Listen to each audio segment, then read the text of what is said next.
안녕하십니까. 문화사랑방의 독고구금입니다. 오늘은 뚜르겐F에 관해서 이야기하고자 합니다. 유럽 문학 중에서 우리나라 정서와 비슷한 것은 주로 러시아 문학이라고 이야기되고 있습니다. 우리는 톨스토이의 문학은 많이 들어봤지만은 오늘 이야기할 뚜르겐F의 문학은 처음이거나 가끔 제목을 들어본 적은 있을 것입니다. 얼마 전에 저희 유튜브에서 쇼팽을 소개할 때 쇼팽의 푸른 노트 저 유튜브 번호 10043에서 출연진을 소개할 때 쇼팽의 영화이지만은 뚜르겐예프와 루이 비아르도, 폴린 비아르도가 소개되었습니다. 즉 쇼팽의 푸른 노트가 조르주 상드와 쇼팽의 이야기인데 이 사람들을 중요 인물로 등장시킨 것입니다. 폴린 비아르도가 조르주 상드를 엄마처럼 따랐고 나중에 순회 공연 다닐 때도 아이들을 노왕에 있는 상드에게 마치 할머니에게 맡기듯이 맡기고 다녔습니다. 물론 쇼팽도 이 아이들을 잘 돌봐주었다고 합니다. 뚜르겐예프는 어머니가 영지에 농노를 5,000명이나 거느린 부유한 지주였습니다. 한편 아버지는 농노가 140명인 소지주였다고 합니다. 어릴 때 어머니가 농노를 거칠게 대하고 또 잔인한 태도에 대해서 반항하는 성격으로 자랐다고 합니다. 그래서 뚜르겐예프는 나중에 저 재산을 다 상속받아서 사실 부자로 지내게 됩니다. 1844년쯤 뚜르겐예프는 러시아 상트페테르부르크에 공연한 소프라노 폴린 비아르도를 보고 금방 사랑에 빠지게 됩니다.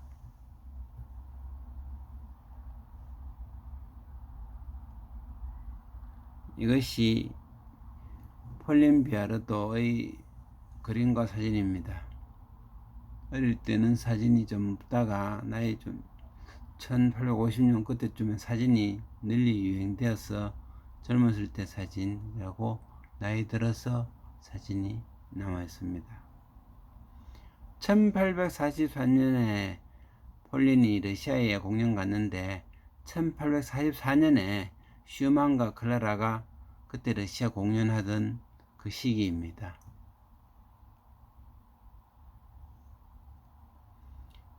이후 뚜르겐예프는 주로 폴린 비아르도를 따라다니게 됩니다.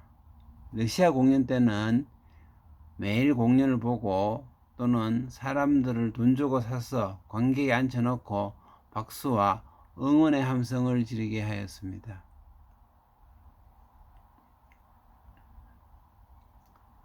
루이 비아르도와 폴린 비아르도가 러시아를 떠날 때 그의 따라가듯이 유럽으로 가게 됩니다. 그래서 유럽의 모든 공연을 가급적 다 참가하고 매일 편지도 쓰고 하여 어느덧 가족 같은 분위기가 형성되었습니다. 그래서 유럽에 있을 때 용돈이 모자랄 때, 즉 호텔이나 잘 데가 없을 때는 폴린 비아르도의 집에 손님으로 머물기도 하였습니다. 그 전에 1840년에 루이 비아르도가 20살이나 어린 폴린 가르시아, 결혼 후에 이제 폴린 비아르도가 되고 결혼 전에는 폴린 가르시아입니다. 루이가 폴린과 결혼하게 된 것은 조르주 상드가 두 사람을 중매했기 때문입니다.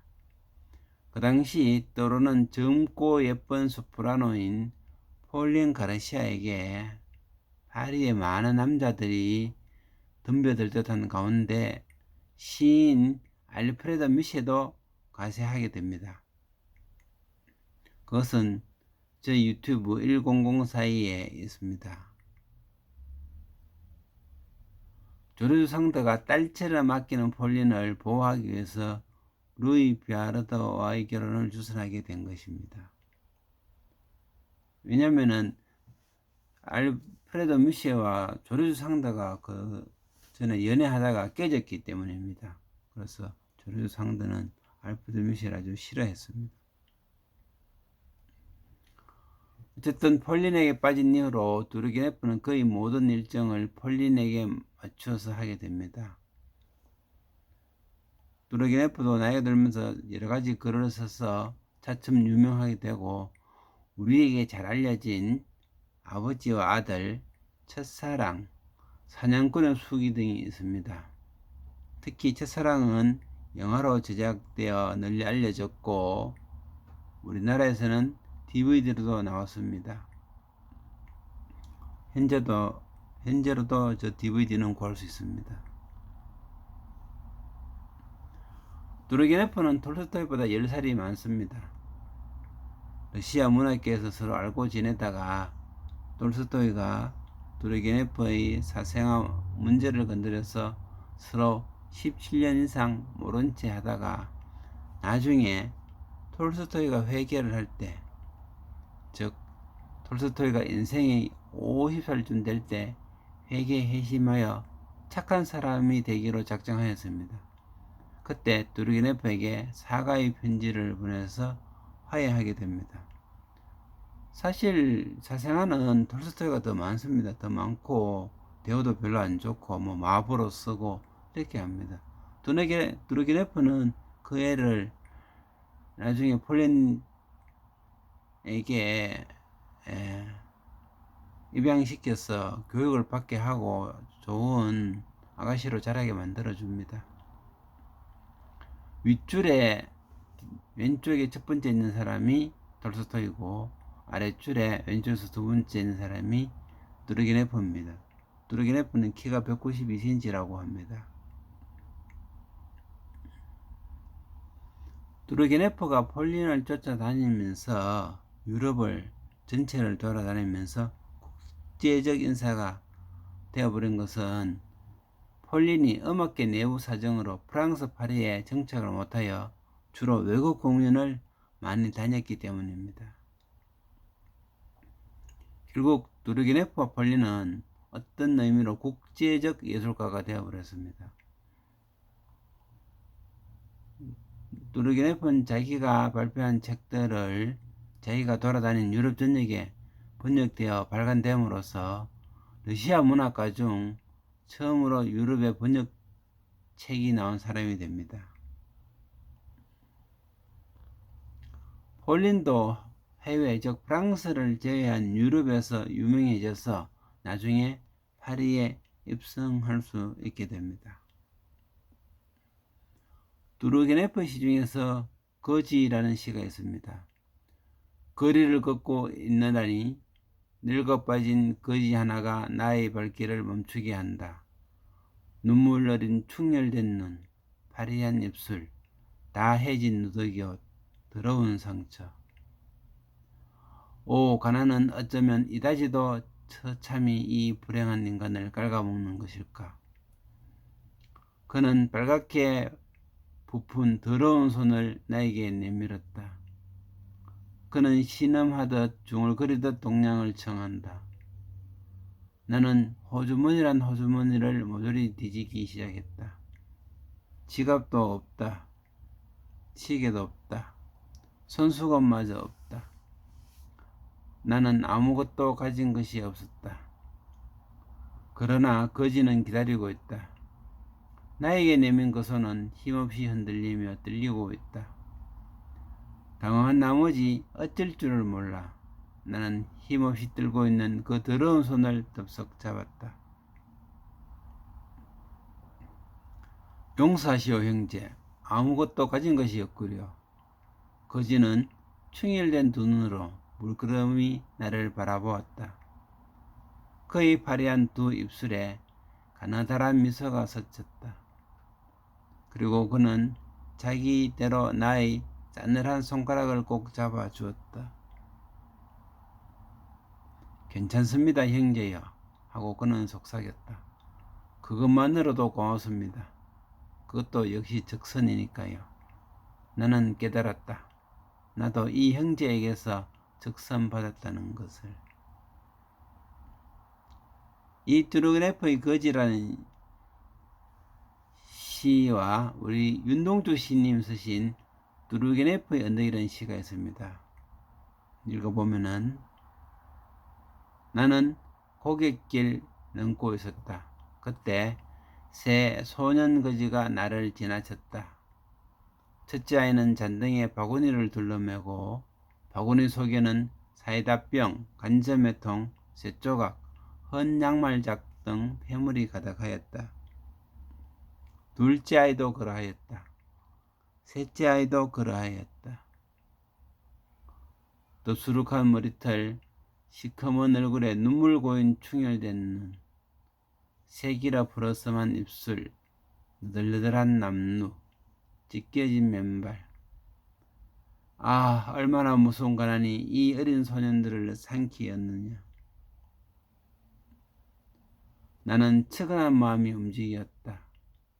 난 호주머니를 뒤쥐었다. 두툼한 지갑, 시계, 손수건, 있을 것은 죄다 있었다. 그러나 무턱대고 이것들을 내줄 용기는 없었다. 손으로 만지작 그릴 뿐이었다. 다정스레 이야기나 하리라 하고 얘들아 불러보았다. 첫째 아이가 충혈된 눈으로 힐끔 돌아다 볼 뿐이었다. 둘째 아이도 그러할 뿐이었다. 셋째 아이도 그러할 뿐이었다. 그리고 너는 상관없다는 듯이 자기네끼리 소곤소곤 이야기하면서 고개로 넘어갔다.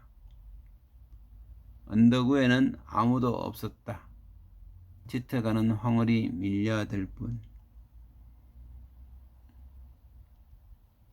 우리의 윤동주 시인님이 쓰신 뚜르게네프의 언덕이라는 시입니다. 윤동주 시집을 사서 읽을 때 갑자기 뚜르게네프라는 단어가 나와서 좀 당황스러웠습니다. 뚜르게네프가 누구지? 뚜르게네프가 무엇인가? 나중에 찾아보고서는 러시아 작가구나. 근데 톨스토이가 아니라 왜 뚜르게네프인가? 여러 가지 생각이 들지만은 러시아 문학을 가장 먼저 유럽에 번역한 사람이 뚜르게네프이고 또 뚜르게네프 작품이라서 아마도 우리나라에 일찍 번역되어 들어온 듯합니다. 톨스토이는 10살이나 어리고 도스토옙스키는 민족주의적 성향이 강해서 시야 내에서만 활동해서 번역이 늦었을 수도 있습니다. 그래서 우리의 윤동주 시인님은 뚜르게네프 시를 먼저 읽고 뚜르게네프 언덕을 지은 듯합니다. 뚜르게네프는 40이 넘어서부터 폴린과의 관계가 친밀해져서 거의 가족처럼 또는 루이 비아르도를 대신해서 남편처럼 지냈다고 합니다. 뚜르게네프는 폴린이 좋아서 계속 폴린 곁에 머무는데 러시아 국민들은 뚜르게네프가 폴린에게 대우도 못 받으면서 노예처럼 취급받는다고 소문이 났습니다.